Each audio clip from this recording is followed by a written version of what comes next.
Our love for me now ain't hard to explain. The hero of Canton, and they call me.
Well, hello, everyone, and good evening. And that's the wrong font.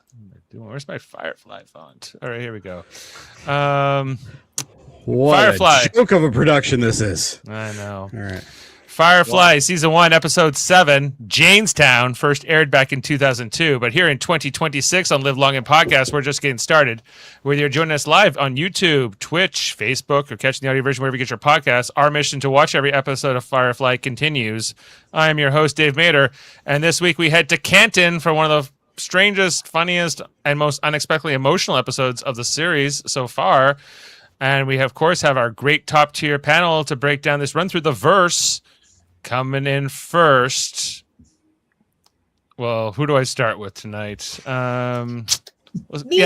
Start with me. Ladies first. You got it. She's tuned into every emotional beat. Jane's confusion, the mutter's devotion, Stitch's anger, and the heartbreak of a town believing in a hero who never meant to help them. When an episode mixes comedy with tragedy, she feels every moment. It's the great Narduzzi, Heather Narduzzi. Good evening, Firefly enthusiasts, and welcome to Narduzzi Town. I'm so excited to discuss this episode with all of you. Yes, as am I. Welcome, Narduzzi. Coming in next, he has officially claimed the title of Mr. Firefly, and tonight he gets one of the most iconic episodes in the entire series. As a videographer, editor, and longtime sci-fi fan, he is tuned into every moment of Jane's accidental rise to folk hero status. He brings sharp instincts, a great eye for detail, and one simple rule: do not be an asshole and life can be good. It's Jim the Casual Noland. Hello, everyone. I'm so glad to be here. And yes, this is one of my favorite episodes of the series. And I know I'm kind of glad to hear that some of you are kind of maybe not completely changing your minds, but are starting to enjoy certain aspects of this show. And just to kind of keep the energy from last week going, I made a little tribute video to keep the positivity going. Dave, is that ready to go? It is, which I can play it. Let me just take down this banner because I don't want it to mess up with your video here, Jim. Please enjoy our favorite character from last week's episode. I am your wife.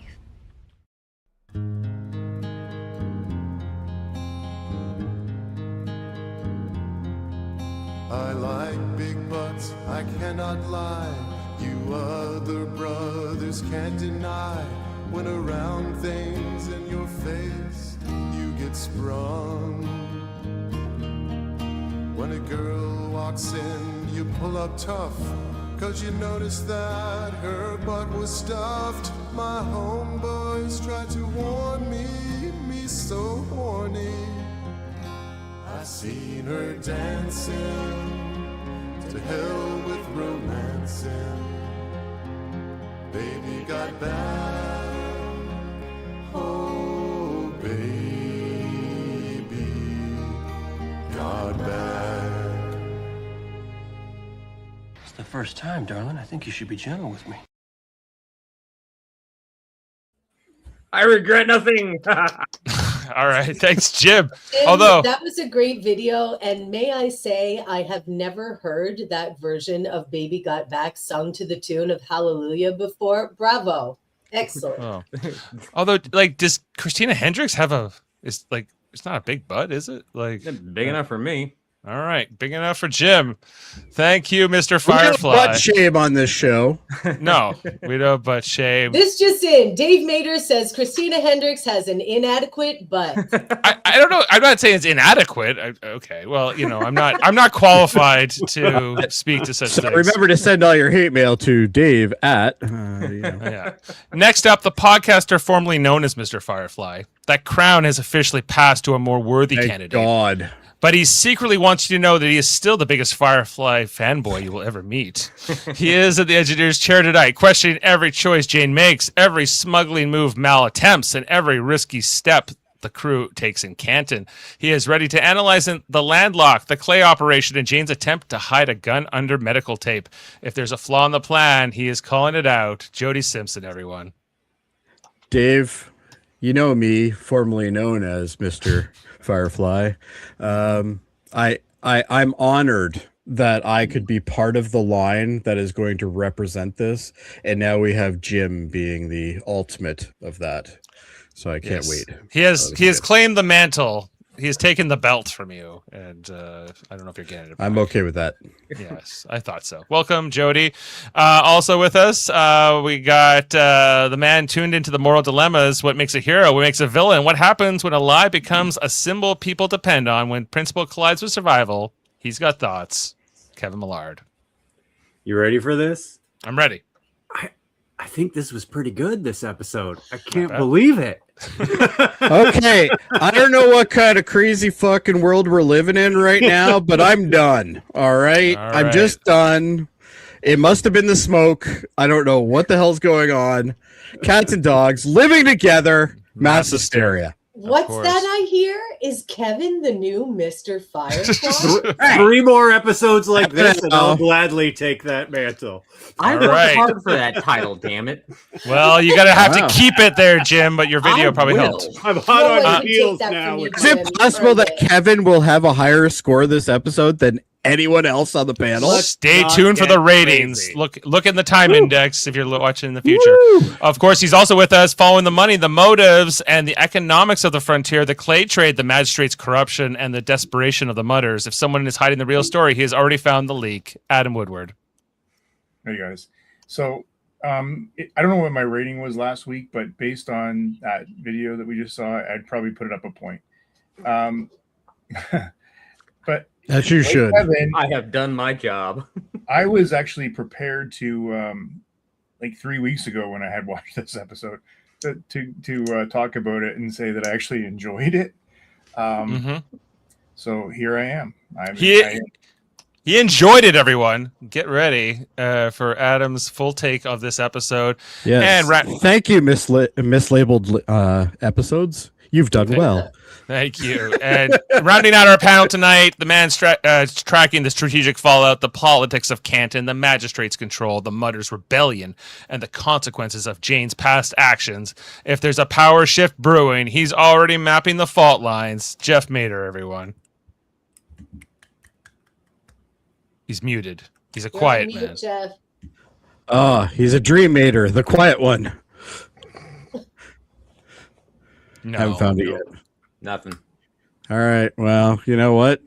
I'm gonna do it. So just move your lips. Oh, he's gone now. Damn it. Oh, Move okay. your lips. Well, our silent partner, we'll see Just if be he'll glad I return. didn't say that to somebody else on the panel. Okay, and we are talking about Jaynestown, the 7th episode of Firefly, or the 4th episode, or the 6th episode, who knows? But we're calling it the 7th here tonight, because that's what Wikipedia says.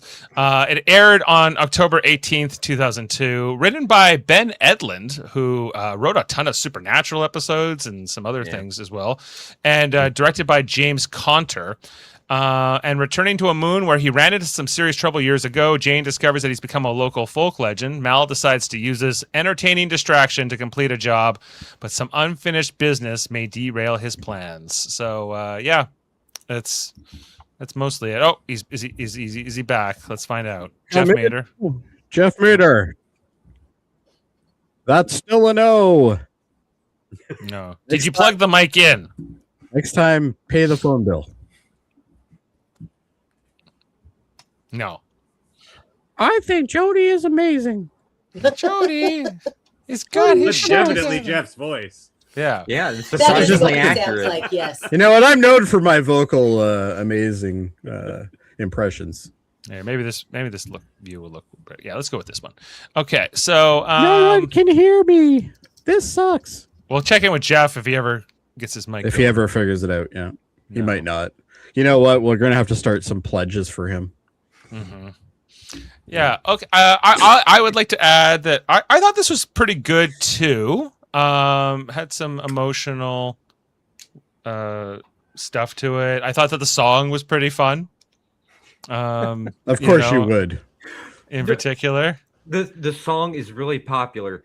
Years ago, I went to a Ren fair, and in the beer tent there were minstrels playing, Renaissance fair style music. They started playing that song.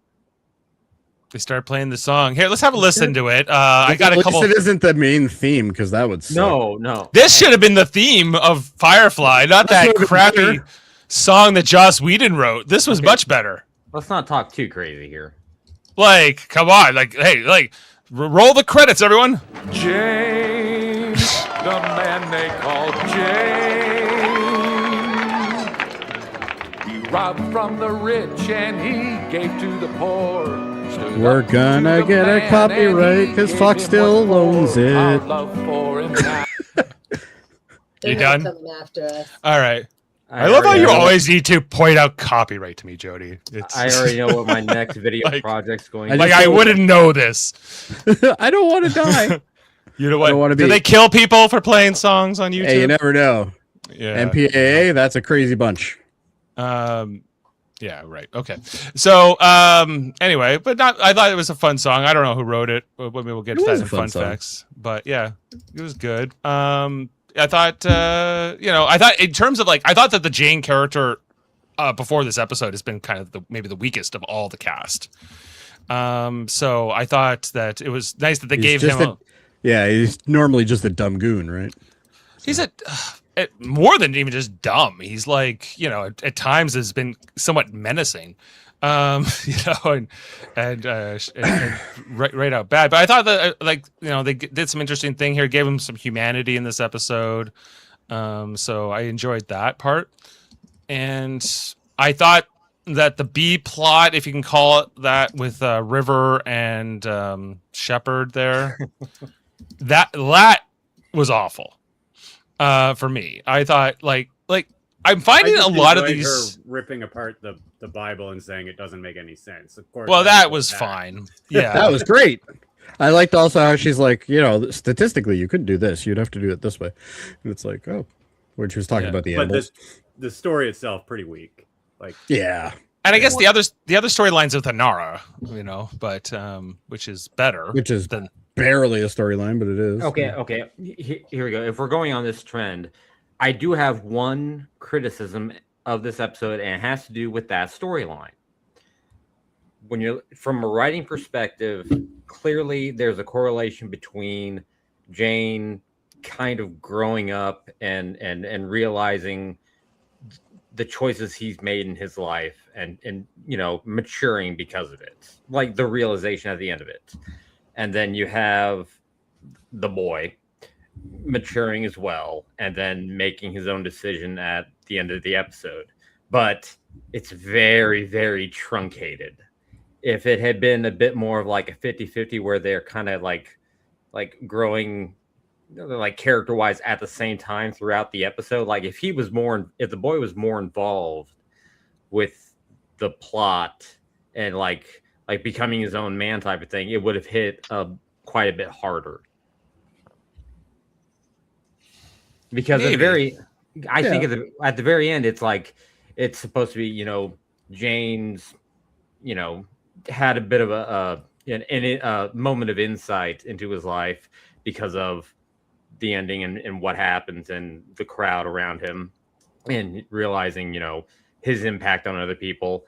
And Inara has basically told the kid that, you have to be your own man now.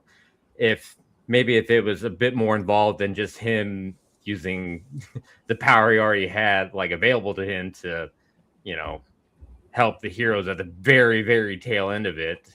Instead, it's kind of like, well, okay, we'll add this into the last second. If it had been throughout the entire episode a little bit more, I think it would have had a stronger impact.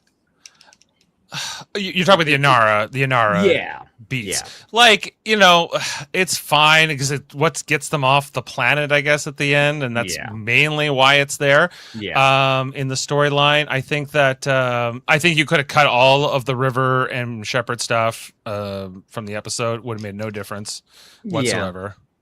And the other thing was well, I guess there's stuff. I guess more stuff with Kaylee and the Doctor in this episode. I guess more moving their relationship along. I'm like, can you just get on with it already and move? It's starting to get a little tiresome. I get they like each other, but he's shy or proper or whatever his deal is. Hey, Dave, I got good news and I got bad news. What's that? Good news is they do, hook up. Mm-hmm. Bad news is it's not until the movie. But okay. The bad news is the show gets canceled. Or is that the good news? What? All right. I don't know if you know that. Damn it! I'm okay with that still. I don't like it that much. Yeah, I find a lot of the jokes aren't landing with me at all. Like, I thought the whole thing where he sticks his head out and then she screams and runs away and we're all like going on about his hair here. Wasn't that funny? Can you hear me now? Yes. Yes. I had to reboot. It's the sweet, sexy voice of Jeff Mader. Oh, I talk like this. Reboot. See? Bang on impression. Bang on. First one's free. So everyone liked this episode? Is that what Wait. the general I consensus? want to be sure you guys don't understand something about my comments. I like this episode, but I don't think there's any deepness to it or something profound that was discovered. It was pretty. No, it was fun. Yeah, it was a fun episode. Just a fun episode, yeah. And then World Mind's going, this is the turning point for Jayne. Like, what? He doesn't seem like that big of a character that has a turning point. He doesn't even like. Well, he went. What? Yeah. Like, how many episodes do we have left? 3? No, like 7. 6, 7. 7, yeah. Oh my god, 6, 7, not yeah. anymore. Plus a movie Okay. And there's a movie. Movie's where really we'll get good. sex. Develop them, but okay. When do we get this Okay, back? we gotta clip each that of one us for or, later. in the movie. Do we have In to the share? Is there a pecking order? We need to know. We get Kaylee Doctor Sex. That's what it was been spoiled here by Jim. He's saying it's coming. So until then, Who's coming? Somebody soon, for the love of God. And more exciting. Liven the show up, please. Jeff, are you the dissenting voice here? Did you not like this? I thought it was not. Yeah, it was kind of like a whatever episode, and it was kind of boring to me. I mean, that's just my. I hate to be the negative Nancy of the group, but I don't know. The acting wasn't very impressive. It was just, I don't know. I was like, what is this episode? What is the story? What are you guys doing on this show? I'm confused by the show. Nothing that That's really how I happens feel on about this. the series as a whole. Yeah. And this episode, because I watched it out of order along with Adam, because we're dolts that can't follow a way out of whack filing system. Speak for yourself, by the way. Anyway, I was that following the order on the server. Anyway, Well, we told you not to do regardless, we've gone past that. This was the first episode that I felt like was a bit fun, and I could see the spark that made this such a beloved show. Not to say that I beloved it, but I kind of get it a little more from this episode. Okay, that's fair. I That's do fair. think of all the episodes, it felt like the cast was having the most fun with it. Yes. But overall, I'm just I don't understand the show. I think that's the crux for me. Why are they never in space for the most part? Because they land on planets and they get They land on stuff. planets. and then they get things stuck happen. there, and it's They're always the traitors. same. I can never tell if it's a different planet. They say it is. It always looks the same. It always looks like California, Mm-hmm. And It's shot in California. Yeah, but they're always like by a river or there's some tree. They're in a forest somewhere, and I don't know. Like there's California. Like when they filmed Star Trek in lots of really cool areas and lots of different like make it look like a different planet or something. Like like I don't know. I feel like the scouting. This was the mud filming, planet. Was it though? Like it looked like the last planet and the planet before that and the planet before that. I can't tell. I don't know.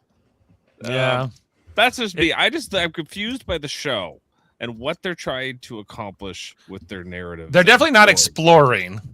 Like all this has been discovered already. This is all, but like these are all like it. They're like, what if space was the old west? I think that's really what they're going for. Which is kind of a cool concept. I like the concept. I like the idea, but like I need something to differentiate the next planet to this, or what exactly their mission is, other than like, oh, we're just a bunch of rapscallions trying to make a buck. And then, okay, even if that's the case, what is the story? Like, what is the story of the show? Story. I'll take a stab at it. I think the story is about how this crew came to really care about each other over the course of a few. I don't even know how much time has gone by. Really, I guess this year. So it's a bunch of people that shouldn't let to me like that way. I would never watch it. It kind of, I agree. It's kind of like it's a bunch of people stuck on a ship that wouldn't normally like each other, but over these weird adventures, they eventually sort of don't you like Lost? Kind of like each other, like each other's company. Who, me? Don't you? No, Jeff. Don't you like Lost? Yeah, love Lost. I You love literally Lost. just pitched me Lost. It was the same thing. Lost. They were stuck on an island. There's a story. Yeah, and There's a everyone was mystery. hot on Lost. Okay. Not everyone. Who wasn't hot on Lost? Hurley. Well, maybe like Yeah. Eye of the Beholder, but All right, let's move Hurley's on. lovable. Amanda loves Hurley because Why every episode ends up with Lost? Why are I we don't know. always It talking sucks. about Lost? Don't look Don't at know. me. Why? Like, what's most important always is who was this person on Lost? Like, what? yes. oh, don't worry. Tonight it's who is this person on Walking Dead. I'll get to that. But all right. Well, it's time for the screenshots, everybody, and see everything we saw in the episode. Version 2, Jim. Either one, your choice. All right, let's go V2. Boom. In the YouTube reviewing community, there are two separate but equal entities: the people reviewing the show and the screenshots they have to use because of YouTube's bullshit copyright system. These are those screenshots. All right, screenshots. Here we go.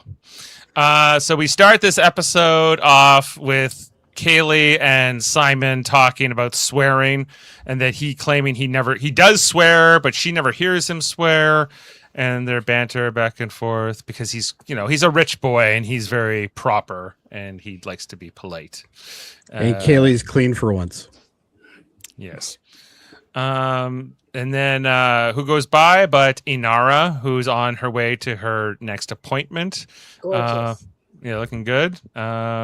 Always well dressed, Inara. As Kaylee and Simon wish her well. Well, Kaylee says, "Have some nice sex," which very shocking to proper Simon, who is not prepared for such talk. I love that. Have good sex. Like, have a good day at work. Bye bye now. Have Well. good sex. I'm going to use that. Have a good sex, or just sex. Good sex. Yeah, don't say, Dave. No, it's not sex. It's just No. okay. Just then they notice that it's Jayne going through all of the medical supplies in the infirmary, tearing open drawers and throwing Tupperware everywhere, making a big old mess, shocking prim and proper Simon, who's very organized in his infirmary as the ship's doctor, because Jayne wants medical tape so he can tape a gun to his body, because he's not allowed to have one in a holster on this planet. So there you go, Jeff. A difference of this planet. Yeah. Riveting. Yeah. And the burpee swamps. Burpee swamps. But Mal's not having it. He's like, no, we're not taping guns to ourselves. We're not doing any of this. It's been decided. So you're not doing that. This episode would have been so much quicker if he did. Yeah. So then his belly hair and whatever is going to be ripped off by this tape, and he has to remove it. Captain's orders, which he does, and he's a tough guy. He can take it. And then the ship lands. But as the ship is landing here on this planet that's very different than any other planet we've been to so far. Yeah. Anara, water. I wonder if it'll be Western themed. It will probably be Western themed. As Anara, she takes her shuttle out because she's meeting up with her next client here. So she goes off on her own way, a different destination here on the planet. As they land here in, as I was saying to Jeff, the mud planet, the planet where I guess it's more clay mining, specifically ceramics for use in different space technology. Is what it was like 100 times stronger than metal or something. He said. Yeah. So it looks like mud, but it's actually very practical from a scientific and spacefaring perspective. But it also smells on this planet very, very boggy. Not a pleasant one. The crew react to it as soon as the doors open to the ship, and they have to make their way out. And they never discuss it again. Welcome, Carl Karsnark, a Firefly review live stream. Shiny. Okay, get ready for some favorable opinions. Oh yeah, we love this show. Yeah. Don't worry. So I have a shiny nickel here that's not so shiny anymore. Yeah. Clarification. I like this show. They are. They don't. I'm okay with it too. I'm mostly the one. Undecided. I think Mine says, oh boy. I like other shows. There's lots of shows I like. This just isn't one of them. Jeff's been known to like shows, just in his own defense. I'm not negative on everything. He's Hey, not. Jeff, what do you think of Firefly? I like other shows. I like other shows. Allegedly. Hey, Jeff, what do you think of Firefly? I think there's grass growing outside. I'll be back. I'd rather watch it grow. I got some corn growing out front. Yeah. Anyway, so Simon, he gets coaxed into going on like the trip into town here. He normally wouldn't leave the ship, but I think Kaylee wants to bring him along, and Shepard offers to watch over River while Simon's gone, which will lead to that whole plot line. Which seems fine. I think plotline is being generous. Yeah. I don't think he was goaded into coming along. I think the idea was Mal wanted him to come along to be a potential buyer. It was Mal's idea. Yeah, because it was their cover story to meet up with a contact to smuggle goods off of this planet, or money, smuggling something off of this planet. And Simon is their cover story because they are buyers coming in to inspect the product, and then while they are haggling and dealing, supposedly they're gonna get the goods, sneak them onto the ship, and then take off. Got it. Thank you, Mr. Firefly. So, they're on their way. Jayne's not too happy because Jayne doesn't like Simon, that he's coming along. Don't forget. And they head into the town, where we meet the foreman man here of the mud pits, the mud mining. He has a very specific accent I couldn't quite place. Don't know where it was from. I guess it's from this planet. See, there's differences. There you go. But he's the only one on this planet that has this accent as well. So I don't know. Maybe he's from a different part of the planet. Jersey cocky. Yeah, he ends up putting mud all over Simon's back here. How embarrassing. And then we find out that most of the people working here are indentured servants, working for nothing. We pass that savings on to you by paying them almost nothing. So he's a northern mudder. Jayne is very this episode called Jaynestown. We'll get to that part where Jayne gets discovered as like he's famous here. He's this folk hero, but at this part in the episode, he's really like taking efforts to disguise his identity Partly because this place, he's covering up his mouth and his nose a bit because it smells, but also because he's afraid of, like, I guess the heat that would be on him from all the stuff he got up to, like, whenever he was here, like 4 or 5 years ago. Anyway, so this is Wash and Kaylee making fun of Simon as he's, like, not quite doing very well in his cover story here, and trying to sell. I'm a rich, industrious buyer. I am Art Vandelay. And anyway, so like, there's a part here where Mal has to, like, step in and take over the negotiations, and then they start, after they finish talking to the forum, and then they start heading into, like, the main town area, and they eventually find the statue of Jayne, made of mud, as I guess the mud people, mudders would do it. He's a swamp mudder by birth, Mr. Carl's Karsnark. Mr. Florida Man. Mr. Florida Man. So Jayne is then confronted with this monument to him, a statue, his name on it. What the hell is this? Everyone in the group also bewildered by all this. How could this be? What a time, and maybe especially Simon. And why isn't there a joke about his package on the statue? That's what I want to know. Oh, I didn't know if I noticed any. I don't have a. Well, I didn't either. But that was obviously an opportunity. Yeah, somebody could have made fun of him. Anyway, that's our Firefly teaser of the episode before we got the credits. The best theme song ever. And moving past all that, we head into the post theme song. I know everyone loves it. I would spend all the time on it, but I'm going to move past it. That's just how it is. And leave off where we left off. Like, everyone still looking up at this statue of Jayne in sort of shock. I think Simon's in particular was pretty funny. I think even Chris pulled a clip for us. Must be what going mad feels like. This is what going mad feels like. He's quite beside himself watching this. His arch nemesis Jayne be venerated. Anyway, so then he's still undercover, he's trying to be incognito. And then we go to Inara, who arrives at her destination, and she meets up with the character's name is Magistrate Higgins, but this is Gregory Itzin from I know him from Walking Dead. He's been in a lot of different things, though. 24. He's been right? in a lot of Star Trek, guys. Yeah, he was in 24. He's been in a lot of Star Trek. Yeah. Who was he in Star Trek? Lon Tendero in the episode Dax and Deep Space Nine. He was Hane in Whom Mourns for Morn.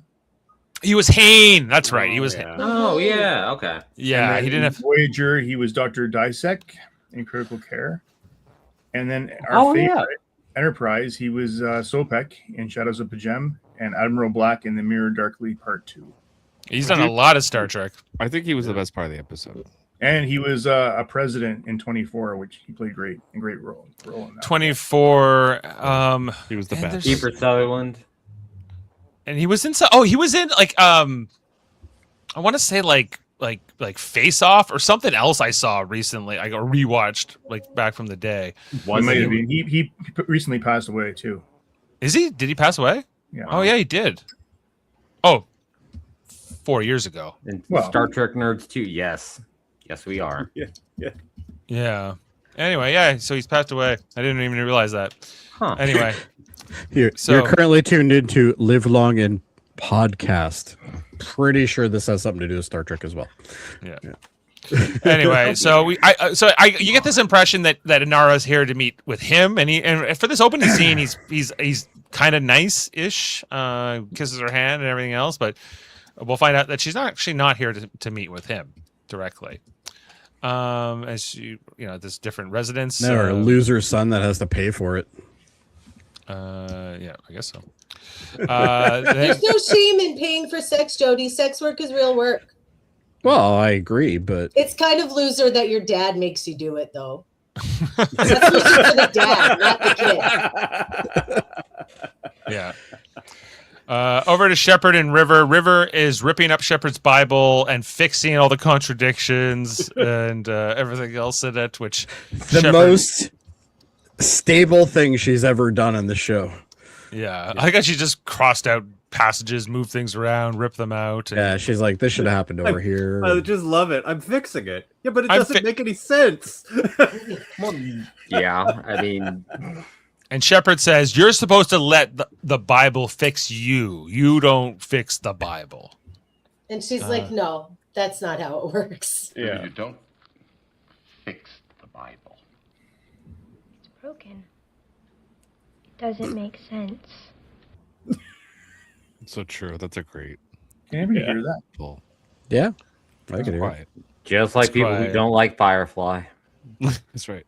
I don't understand Firefly. More than he does the Just like I don't understand the Bible. Are you gonna start Nobody saying the does. show is broken, Jeff? No, Yeah, we it's need broken. to fix this. We need to fix this. You can't fix it. And so anyway, that ends that storyline. Usually they're pulling on the pages. We'll come back to that. Then we head to the bar back in the town. We see there's like a guitar guy playing up on the stage, and then we got Jayne, Mal, Wash, Simon, and Kaylee all here at the bar, trying to stay sort of low key, trying to figure out this whole thing that Jayne is like this hero locally, and how they're going to pull off their mission without, I guess, getting caught here. Can you go back to that guitar? Did it have 6 strings, or was it? No, it's 6. Yeah, just got confused by the shadow there. Sorry. It looks pretty rickety. Yeah, for sure. Kind of the theme. The whole town's rickety. Yeah, but it played pretty well for a crappy looking guitar. I can tell you. Dave, that's called ADR. Oh man, how Yeah, could they fool us with such yeah, Hollywood that's- magic? I know. It's a miracle. They're also drinking this boozy drink that they call milk, I think. But it's milk. mother's milk. But apparently, it's got like a Thanksgiving dinner. So it's like a meal pureed. Plus, it's got 15% alcohol. Yeah. It's a protein bar with booze, alcohol. Okay. Yeah. Think like you're brewing beer and you stop partway through, so you have all the hops and barley. There's like all that the protein and stuff from the plant-based side of it, and it's left in with alcohol. So they're getting the calories and the Mother's milk. nutrition. Yeah. They're Yeah, getting it's the not calories mother's and- milk. Yeah. Not mother's milk. Right. It's they're on not the mud mother's planet. milk. And it's I Simon. think Dave crashed. That's right. He you know what? He had some mother's milk, and that's I think he crashed because I've never seen him hold his mouth that long. Happens at least once an episode now. Yeah, his internet not good down there. Okay, Apparently who's not. got the best Dave impression? Since Jeff is like, I'm a Firefly. What does Dave sound like? So, welcome to the Firefly podcast, eh? Hope you're all having a great time here. We're gonna be talking about this show just a little bit. Hope Sure. you're really into it, eh? That's what we all sound like to you, isn't Oh, it? yeah. With our crappy heads. No. I take that back. Like, I never commented on it until Dave's dad came in on that one episode in Star Trek, and I'm like, I was watching and I'm just like, I'm laughing the entire time because he's throwing in the A's and all that, like the stereotypical Canadian. I'm like, I loved it. I thought it was great. My dad has an East Coast Canadian accent, just like Yes, he does. Yeah. So yeah, it's so kind of similar to like a Massachusetts or Maine accent, but Yeah. Just listen to when he says, "Jody, you're an idiot," and you can really pick it up. The good news is it isn't hard. It isn't hard to find a clip of him saying that. Yeah. But I Carl thought it was says great. Jayne is a cult hero / Robin Hood type to the Mudders, but was really just a 2-bit mercenary up to this point. Well, I can't believe that beyond this point he doesn't like he keeps this reputation. I don't know, like I don't Here, know. he keeps And reputation. without further ado, our host has returned. Yay. All right. Yeah. So like this thing happens now where my computer just goes, "We've hit a critical error. We are restarting," and then I have to restart like without any warning. It's fun times. Okay. Sounds like it. Still good? Oh yeah, he's moving. He's moving. It's Yeah. fine. Oh, yeah, He's just getting everything set back up. Yeah. Yeah. Sorry, guys. It's not instant. It has to be done. All right. Whoa, settle down. A little I won't. snarky. Okay. Is this the first time we see what's Alan Tudyk? Like we actually see him like on an away mission. Like usually he's just stuck in the ship, isn't he? No, No, he's been first episode he was out. Okay, Yeah. first episode. Took the I meal missed out. an episode or two as well, but Yeah, but generally he doesn't leave too much. right, yeah, He says that at the beginning of this episode. He says, "What do you mean I'm going? I usually stay with the ship." right. Yeah. Like Simon does. Anyway, then like their client guy shows up here. But before there's this kid who's staring at Jayne. I guess the first one to recognize it is Jayne. And he tells the kid to get away from him and stare at him. This kid looks very familiar. Yeah, I was thinking the same thing. Maybe Adam can look into that. Fun fact. He was he in Star Trek and he won the science fair? Oh, Maybe. wait. He does look like that kid, but I Yeah. don't think the time would make any sense. Oh because, no, you're right. That's because those would have been almost 10 years apart. Yeah, that was Yeah. like 90. Yeah, that was like 91, 92. Do we know this kid's name, like character name? Kid Kid. with Annoying knife. Kid. Yeah. He's like the only kid in the episode. Okay. But I think he's the kid, like he looks like the kid from that episode of Seinfeld where they're making the frozen yogurt and it's supposed to be fat-free frozen yogurt, but it's actually not fat-free frozen yogurt. And then Jerry and Elaine get the yogurt tested. Oh my God, And this is then- why I never watched Seinfeld. It was so terrible. Well, Whoa.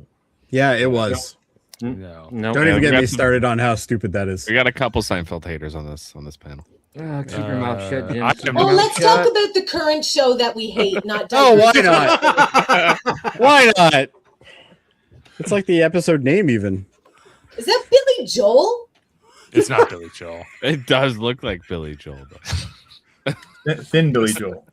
Current Billy Joel. He didn't start the fire. Yeah. Anyway, he's here. Carl says Seinfeld is overrated. Fight me.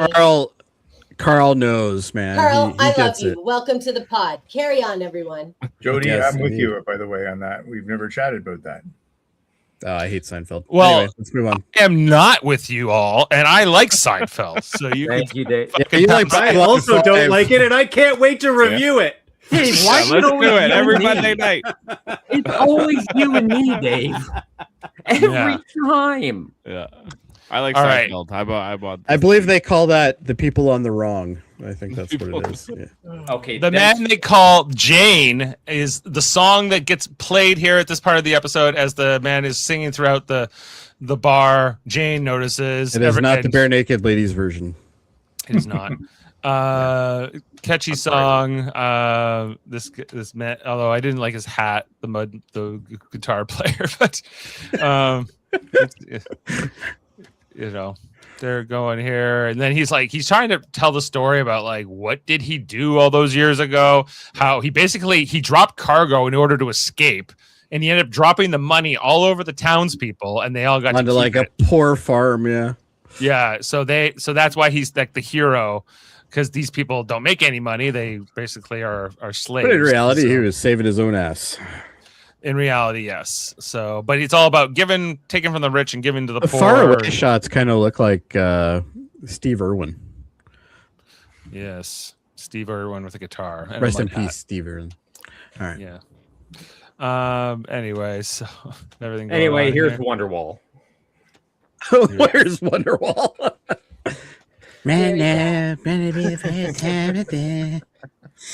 Back with River and Shepherd, who River comes in with her Bible pages as Shepherd is like washing his face in his cabin.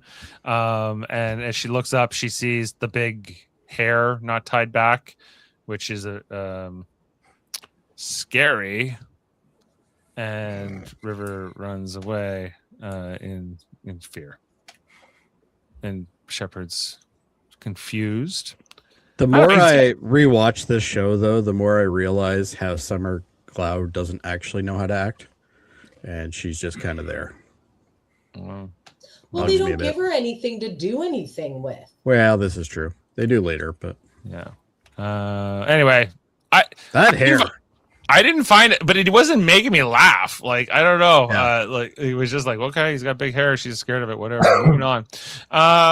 And then back with Jayne, and he's trying to get the hell out of this town. He doesn't want to be a hero. And then as he gets outside the bar, he's confronted by the entire townspeople because that kid went and got everyone else and said Jayne's in the bar. And he is shocked by all this. And he kind of ends up retreating back into the bar after a few moments, gets down to the bar here. And then one of the guys says, like, you don't let him drink that mutter's milk. That's Jayne Cobb. And then the bartender whacks it out of his hand and goes, you only drink the best stuff in our bar, the best whiskey. And then they get it out and they're all having fun drinking the whiskey. The client man shows up here to confront Mal, saying, like, I thought we were supposed to keep a low profile on this mission, and this is not a low profile. But Mal basically tells him to shut up. You've met me, right? Yeah. That he's working on a plan, that he's going to use this as a distraction to steal whatever it is they're looking to steal. And we'll get to that in a minute. And then we head back to Anara, who's lighting candles inside of the shuttle. She is preparing. And then Gregory Itzon here, magistrate, whatever, shows up. And, we think that this is his meeting, but then it's actually for his son, his idiot son, or however he describes him, Fess Higgins, son of Magistrate Higgins. I don't know. He's like, my son's a 26-year-old virgin, and it's unacceptable to him. You need to make him a man. Well, she basically gives him shit for, like, being inside the shuttle. Oh yeah, because he's being all rude, and he's like, "Oh, I didn't. You're not here to I'm not paying for a tea party." A tea party, and she's like, "The tea is part of the ritual." What was the dad's goal? Was he to like coach his kid on how to fuck? Did he? Possibly. Like, I don't know. With the amount he paid, he gets to watch, I guess. I don't know. Really adamant about not leaving, and I gotta say that was a little weird. Well, I think it was more of he wanted to make sure his point was put across that, this is the way I want it done, kind of thing, and get rid of all this shit. Well, if you want it done just right, like, do it yourself, Dad. Gross. Get out of here. There you go. Oh my God! All right, Heather, you're on fire tonight. All right, thank you. And after she makes the father leave, then I don't know. These two get to know each other. We leave. We go back to Jayne in the bar, who's starting to embrace his newfound fame and his adoration from this public, liking that everyone likes him, and serving him the best booze in town. He's having a great old party. Meanwhile, we got Mal and the rest of them trying to figure out what to do. You got Kaylee and Simon getting progressive. That waitress looked a little bit over peak. Did you see her back when? Yeah, she's like, yeah, because she's got the platter in front of her. I'm guessing she's a waitress. I don't think she is. I think she's just one of the bartenders. Yeah. Maybe. Actually, yeah, she's got a drink in her hand. You're right. Anyway, so Simon, I withdraw my comment. Kaylee getting drunk, and then I don't know, like, it's going so well here because he says something to her that makes her feel nice, or that she's pretty. Hey, they're beautiful. She's pretty. You're pretty. And then Mal shows up, and Kaylee's like, it's going really well here with me and the doctor, so you can screw off because I'm trying to bang the doctor, and Mal doesn't care. So he's like, fine, you watch the doctor and keep an eye on Jayne. So he puts the two of them in charge of watching Jayne while he's in the bar. Meanwhile, back on the ship, River is hiding in a part of the ship because of Ron Glass's scary hair. And Zoe's here now, and she won't come out. And we find out that Shepard says that this is, like, I guess letting their hair grow is part of his particular order of religion, Christianity, whatever exactly it is he practices. And Zoe's like, you tie up that hair and stop scaring River. Like, go back. So that's what he does. This corresponds to when Wash and Mal come back to the ship. Wash is very drunk. Actually, it looks it. That's a good. He was having a great time. Yeah, he was. And I don't know. Zoe's always pissed off. She's like, oh, You're drunk, husband. That's the actual line or something like that. Yeah. You're a drunk husband, and she like kind of drags him off while they're working on the plan for the next day. Back with Inara and the son of Magistrate Higgins, and Inara saying like, companions choose their partners, and she would not have chosen his father. She chooses him because he's a nice guy, and and I don't know, it's a pretty quick scene, but I did like that despite the creepiness of the father making his son a man by hiring a sex worker, I did like that we got to see some of the companions' rituals and ceremony around her work, because that's only kind of been alluded to before. And I do like the fact that companions are considered high status in this world. Yeah. This scene kind of, it almost goes beyond that. They're almost kind of like therapists almost, because she's basically telling him, it's a situation. It's okay. It's fine. Your dad's, a jackass. Ignore it. This is just one step. It was like changing forms or something, I think is what she said, something along those lines. Right. And so she's, trying to calm him down and make him realize, everything's okay. Life is life. That's just all this is. The cops are coming for somebody there. This is the copyright police. You're under arrest. Yeah. Jody was right. See, Dave? Yeah. I was just trying to help you. Yeah. You're talking about Seinfeld that way. Coming for you. Seinfeld can fuck off.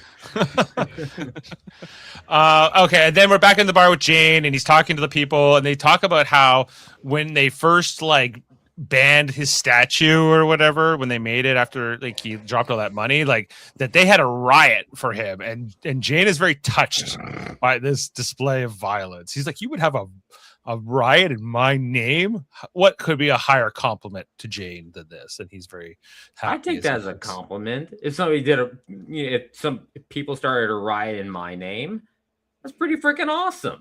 Well, Jayne agrees with you. He likes it too. It's we all have different things that we like, and maybe some people would find that distasteful. I don't know. I just Jayne likes it. I wouldn't want people to riot in my honor. No. Yeah. I would want them to riot in my honor. Yeah. You would or wouldn't? I would, of course. Even worse, maybe start a war in my honor. All right, let's keep going. So then we're back with Magistrate Higgins and the foreman, when the foreman informs Higgins, who's waiting for his son to be done having sex, I guess, with the Nara, that Jayne is back.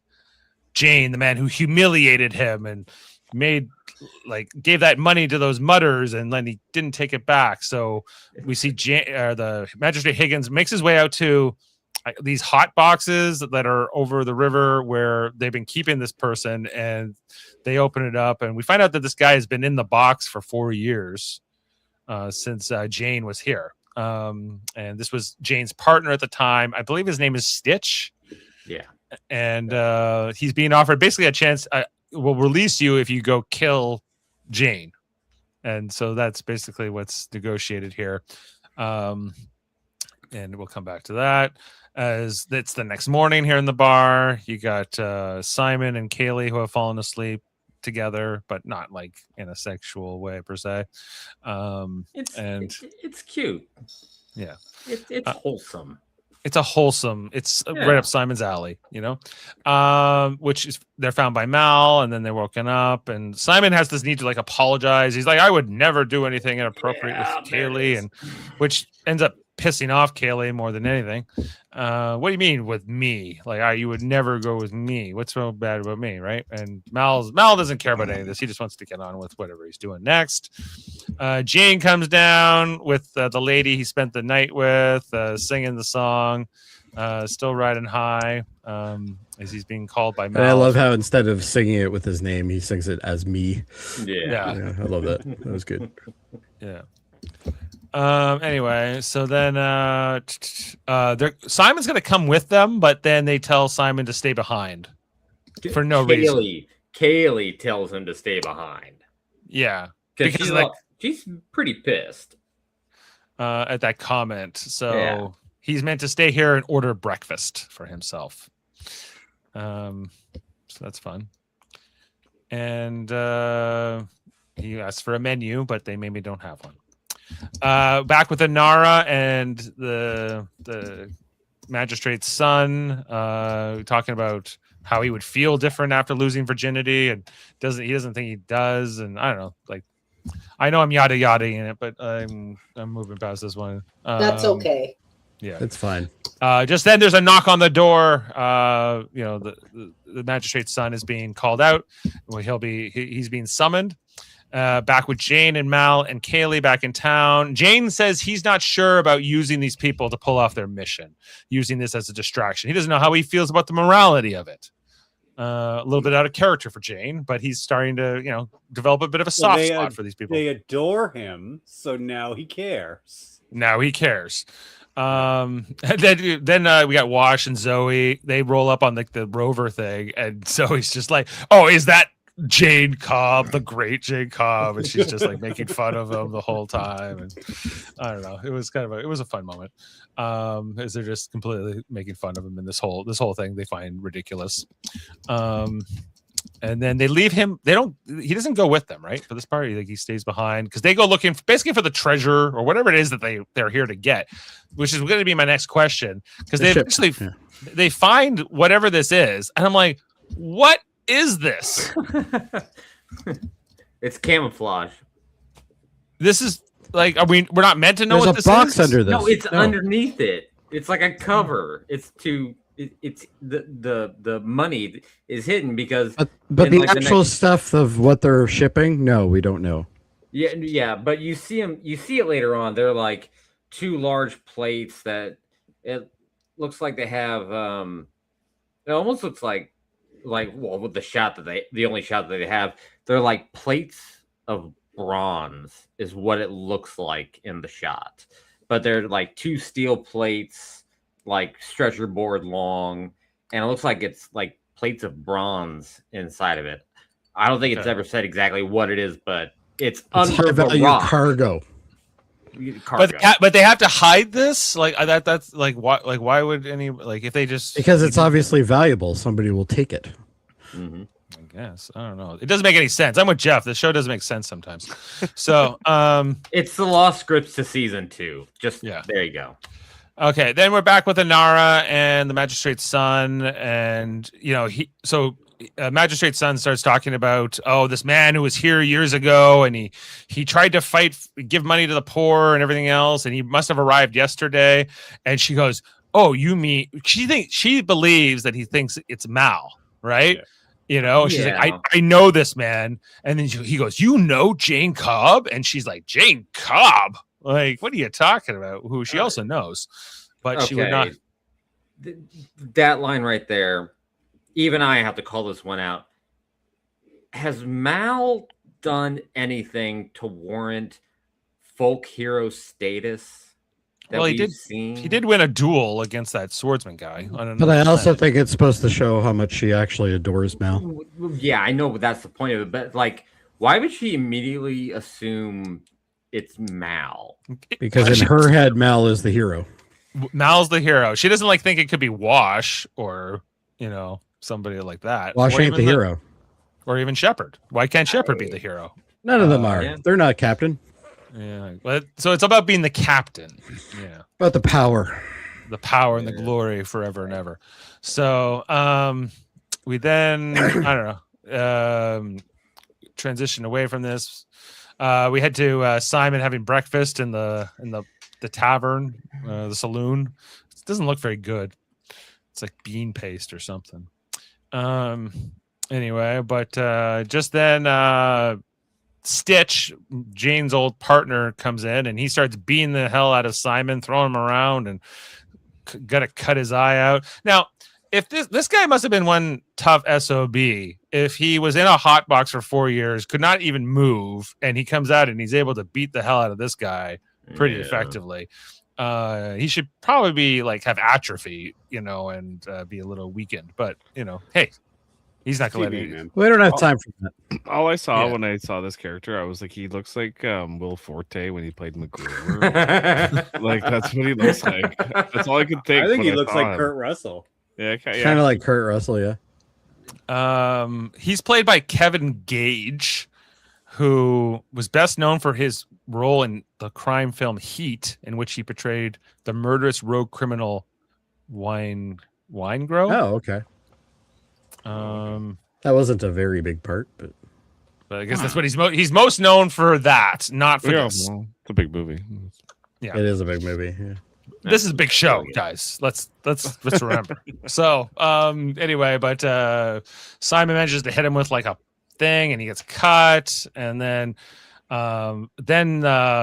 Stitch is about to cut Simon's eye out, but then he hears like the crowd cheering Jayne, so he ends up dragging Simon out of the bar, and we come out to Jayne, who's speaking to his adoring fans in front of the statue. There's this whole scene here between the foreman and this other guy. I don't understand it. I didn't get what these two were talking about or why we spent time on it. But this one guy, the bald guy on the left, seemed upset with the foreman about all this or something. Well, the magistrate wants to capture Jayne because of the bullshit before. I guess the magistrate told him to wait, and this guy, the bald guy, is just wearing a gun like he's right fucking there. Like, can't we just go and get him? And weird accent dude is like, no, boss says no. Weird accent man says no. Because Gregory Itzin says no. Yeah. So anyway, so meanwhile, Mal and them, they're getting those whatever the hell, the copper plates or whatever the hell was in that thing. And then Jayne's speaking to the crowd, and they all love him, and he gives like this speech to try to inspire. I mean, even Kaylee and Mal think it's pretty impressive, some of the words he says. I don't know where it's coming from. Can you go back a couple slides? I want to see. Did he pose like the statue behind him? Kinda. Yeah. Well, okay. I wouldn't say that much. Yeah. That's a missed opportunity right there. Yeah. It was a cool shot.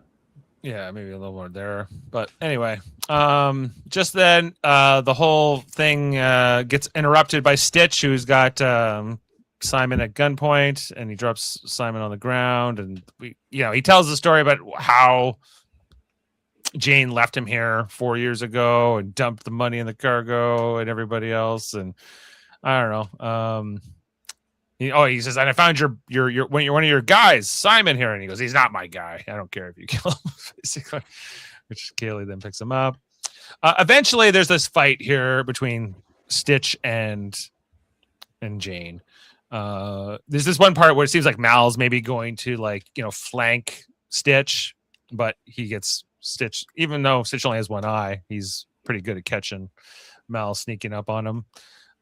So that doesn't work out. That perception will not hold this man down. That's right. But when you lose half your sight, your hearing goes up by half. That's not true because I wear glasses and I can only hear out of one ear.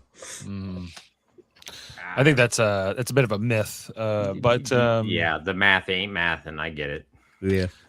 Yeah. Anyway, so there's one guy, there's this one kid who's been he's been in he goes back to the scene in the bar. He was one of the guys who he's the one who told Jayne, we started a riot for you back in the day. Yeah. He's present and he's listening here to Jayne and Stitch tell their sides of the story, basically, and how this is perceived, and whether or not they would are they still going to consider Jayne a hero once all this is said. And then the fight starts, and he takes a shot. Stitch takes a shotgun and shoots right at Jayne. And that kid decides to throw himself in the way of the shotgun blast. Right here, Dave. I just want you to stop for 1 second. This is now the introduction of my new segment, which is still better than Worf. And that's right. This guy is still better than Worf. All right, you may continue. All right, thank you. Quite the sacrifice, because I guess Jayne would have been killed here if this guy had not done this. But he lands on the ground, and then Jayne goes right into battle mode. He throws a knife right into Stitch's chest, which does not kill Stitch right away. They end up fighting some more and brawling, and eventually I think Jayne strangles Stitch to death.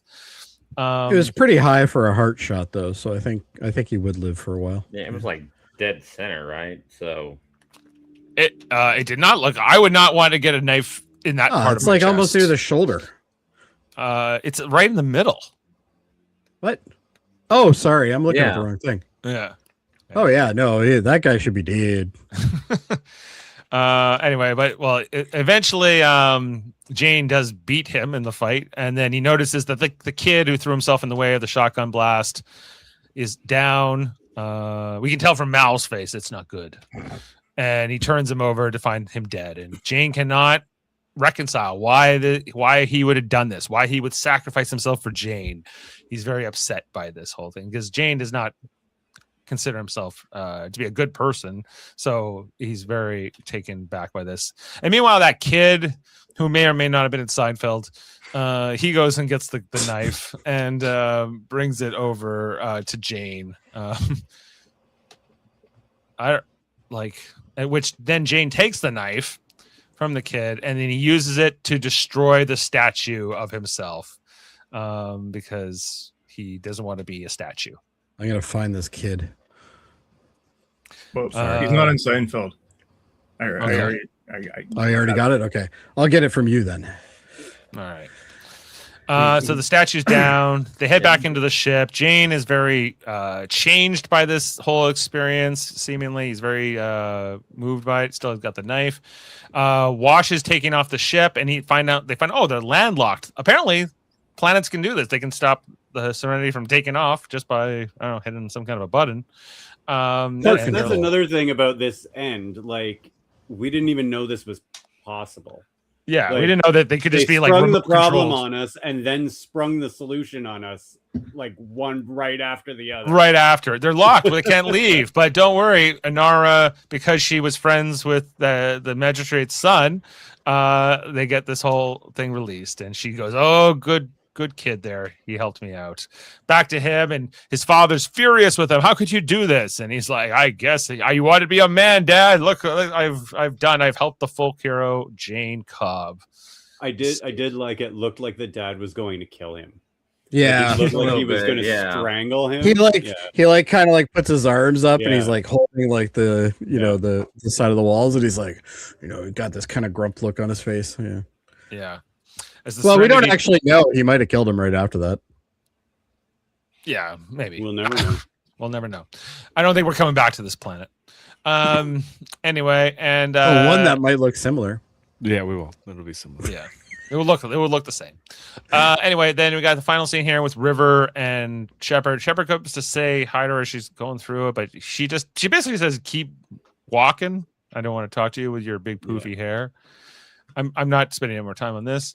And then we're moving on to Simon and Kaylee in the cabin here, where they're basically like they're kind of hashing out his earlier comment, and that that she's screwing with him the whole time, which is great. Yeah, why am I so bad? And then she's like, "But we made love last night," and he's like, "What?" And then she's like, "Oh, you're so easy to fool." And then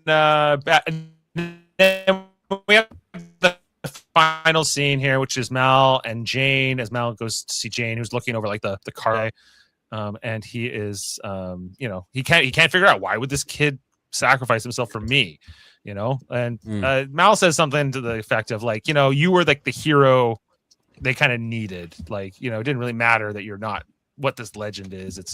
It's kind of like what's that, at the end of the Dark Knight, right? And it's like, it's not the hero we need, but the hero we deserve right now, and all that kind of rhetoric sort of thing.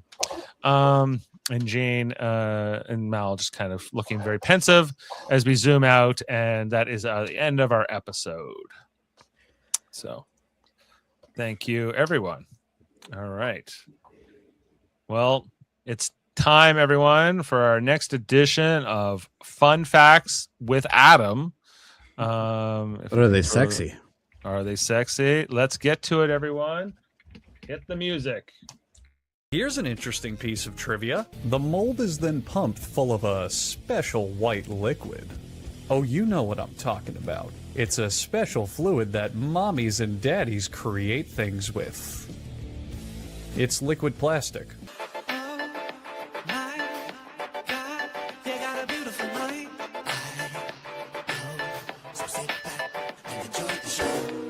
fun fact us, Adam. I want will. sexiness. I want fun factiness.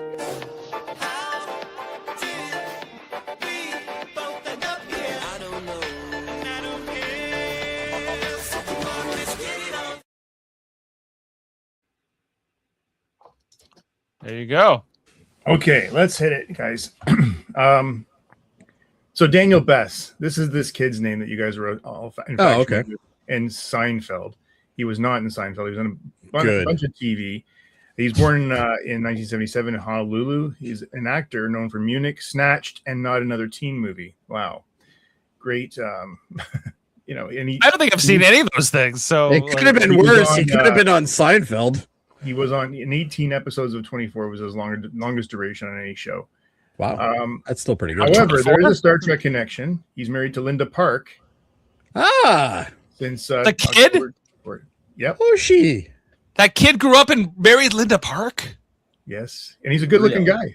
That means he would have been on that Star Trek cruise with us, Adam. He probably was. No, they broke up in 2024. I looked it up while we were talking about it earlier, and I didn't want to say anything because I didn't want to steal the sexy fun facts thunder. Yeah, well, you really can't because it's Adam. It's but true. Still, oh, Jody, you're so good to me.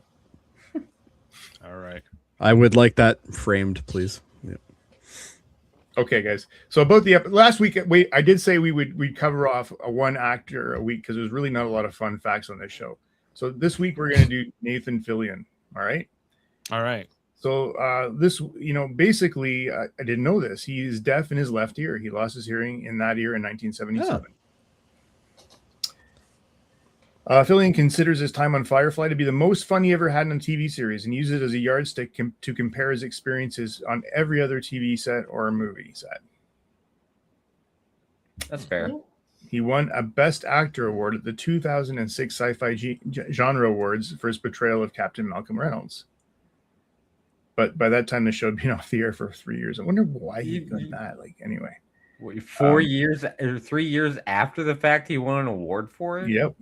Who was he up against? It must have been a hard year.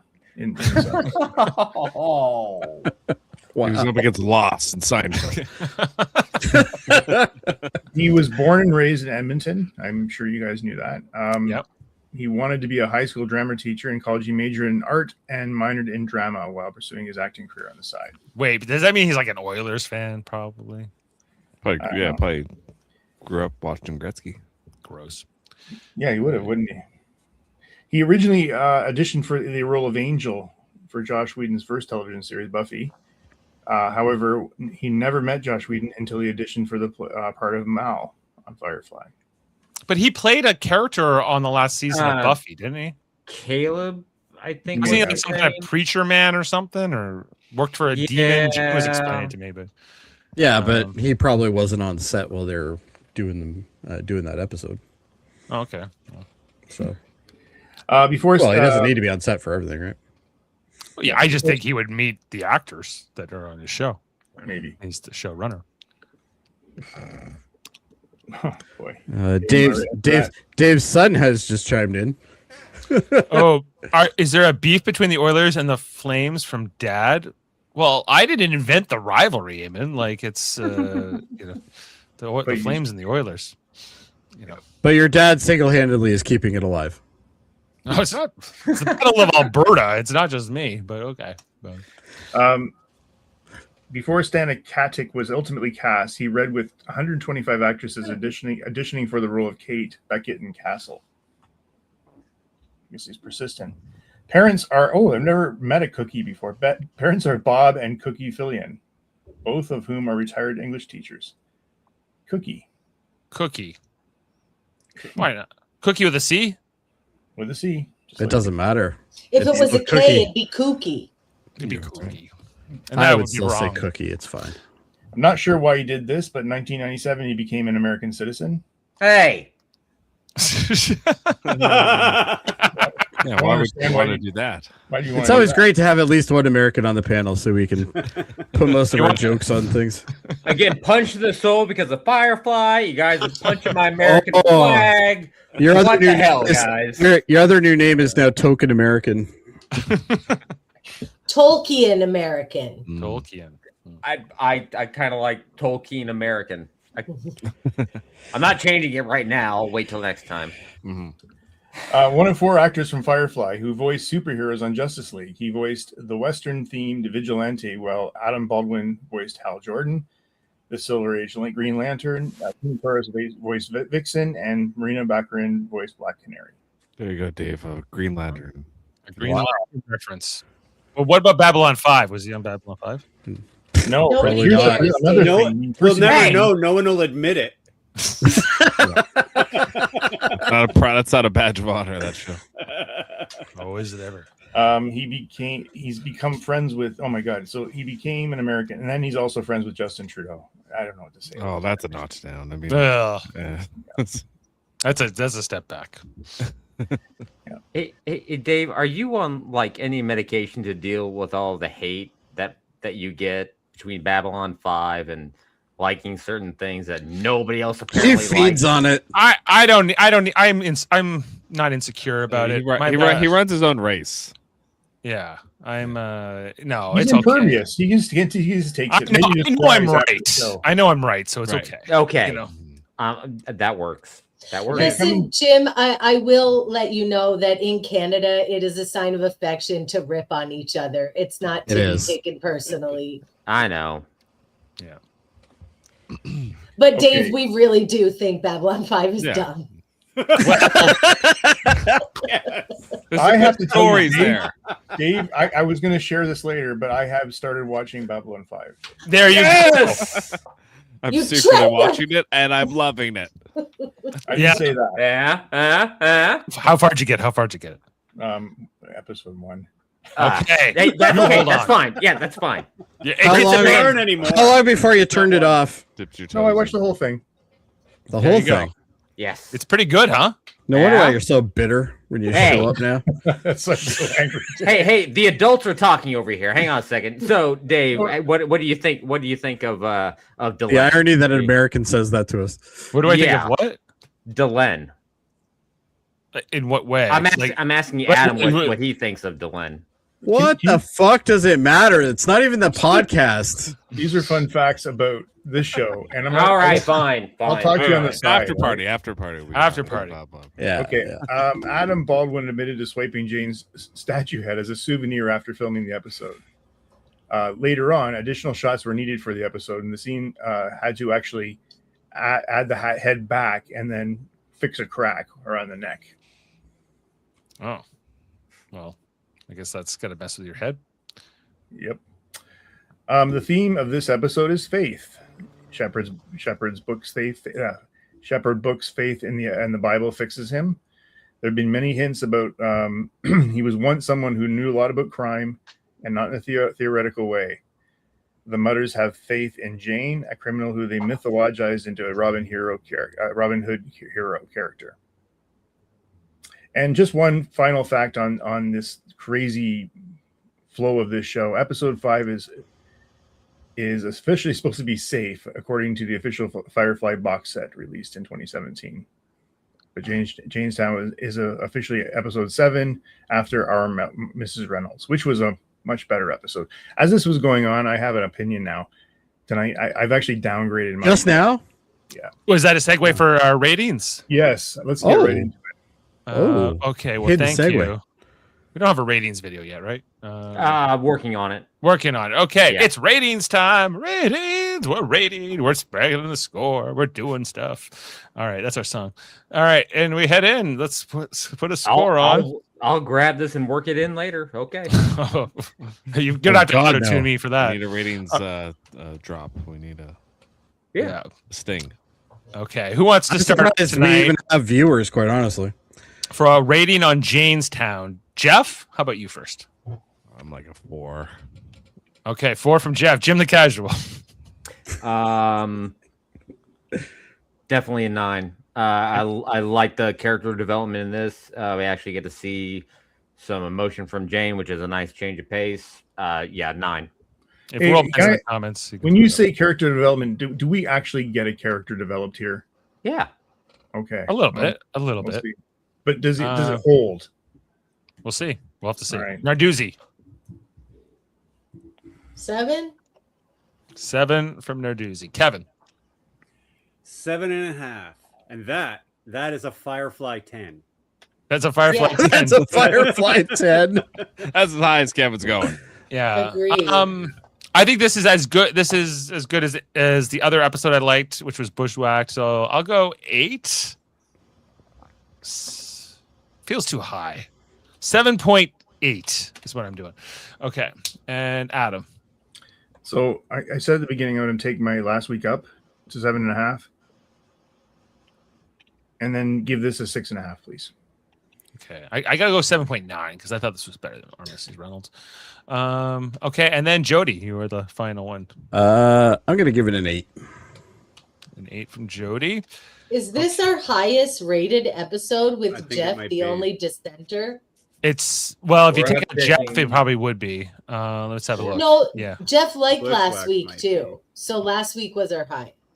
yeah. Last week's still our highest. Because they were in space and something happened and it was like a Yes, heist. and Christina Hendricks. Yes. Yeah. This episode is the same episode again.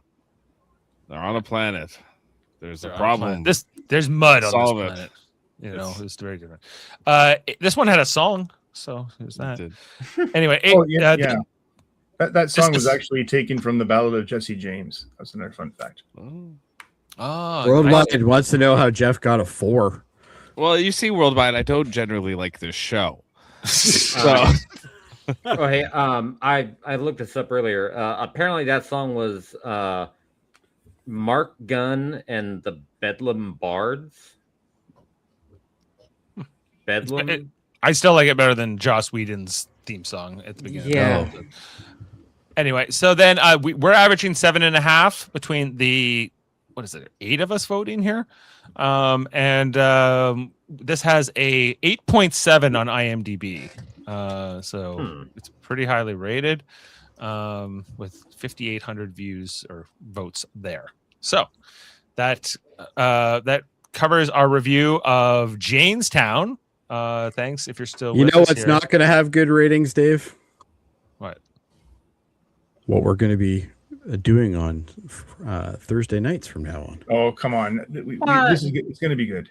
We don't know yet. Okay, but first, let's just talk about next week here on Firefly. Oh, okay. So next Monday we will be back for episode 8. It's called. This is a good episode. It's called Out of Gas. Yeah. It says Serenity suffers a catastrophic failure that leaves the crew with only hours of oxygen. So hey, Adam, it's gonna be in space. that's a win. The episode unfolds across 3 timelines showing the present crisis, the events leading up to it, and the flashbacks. I hope they're in a cave and not in space. Yeah. They're in a mud planet again. They're in a bog. Yeah. So look out for that. He's got a gun, everyone. You all, I think you all really will enjoy this episode. It's really good. It is good. It's really good. Yeah. Well, if you get a 7.5 from Kevin, that's the big test. You know what, Jeff? If I get above a 5 from you, I can die happy. How's that? Hey, fine. Mostly He's given a 5 before, I think. I've given it like a On this 7.5. show? I think it's that. Yeah, I think 7.5 is the highest. Bring them ratings back up for a second, Dave, if you can. This episode was just boring to me. I didn't care. I don't really like. Let's look at Jayne's Jeff's character. ratings here. Yeah, so Jeff gave one of the episodes. I can't see it. It's a little 7.5 is my highest last week. 7.5. Okay. And even the first episode, That's a you gave a Firefly 10 for 6.5. me. So there you go. 6.5. Yeah, the first. He's not episode that was- negative, Jim. But Okay. this was my lowest All right. rated one. Mostly just because I just don't like Jayne's character. I found this whole episode a snooze, but that's just me. If you don't want to know, don't ask him. That's how it goes. I think there's too many characters. They don't have enough time. All right. Well, we covered it, everyone. We're moving on. So, It's been an hour and a half. Let's wrap it up. move it on. Yeah. So this Wednesday night, the return of Eamon on track as he comes back for season 2. We are covering Jesse Wells' middle album over on Eamon on Track. Check that out Wednesday night. Why do you look like you're constipated in that? I think You're like, oh, it's really starting to come. Well, you're telling secrets now. Jody, Like, Jesus Christ. Eamon's is nice. Eamon has a nice, pleasant picture there, but yours is like, that's what I was going for. Okay. And then on Thursday, we will be here on Live Long and Podcast. We are starting Strange New Worlds Season 4 with Valis Marinaris. Hopefully, I don't know if my Latin is well pronounced, but look out for that on Thursday. Go to night. Western. More Westerns, more cowboy hats for Everything's Adam. sepia. It's great. Everything's sepia. So, Adam, the number one fan of Westerns. Star Trek Westerns particularly. Yeah. Oh boy. And I think that's it. I think these are all the plugs, everyone. Because our Next Generation goes on hiatus. And thanks to the whole panel. Appreciate you all being here tonight. How about me? We'll bring on a lawsuit for Jody's enjoyment. All right. To end Great. the episode. Okay. Can't wait. We'll see It'd you be next really time. funny if you actually do get a copyright strike. That would be amazing. Sure, it would be amazing, Jody. All right, let's move on and play this song. We'll see you next time here on the Firefly Podcast. Have a great night, everyone. Jayne, the man they call Jayne.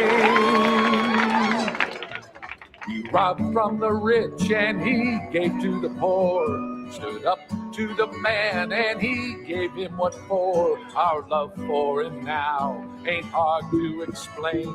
The hero of Canton, the man they call Jayne. And they call Jayne. Beam up some Star Trek content with Live Long and Podcast. A roundtable movie discussion with Hey, did you see this one? And take a peek into the darkness with Heard Noise, Must Investigate with Michael Chan. Watch us duke it out on trivial debates. And let's chat about TV with the Super Mater Brothers. It's all here on the United Federation of Podcasts.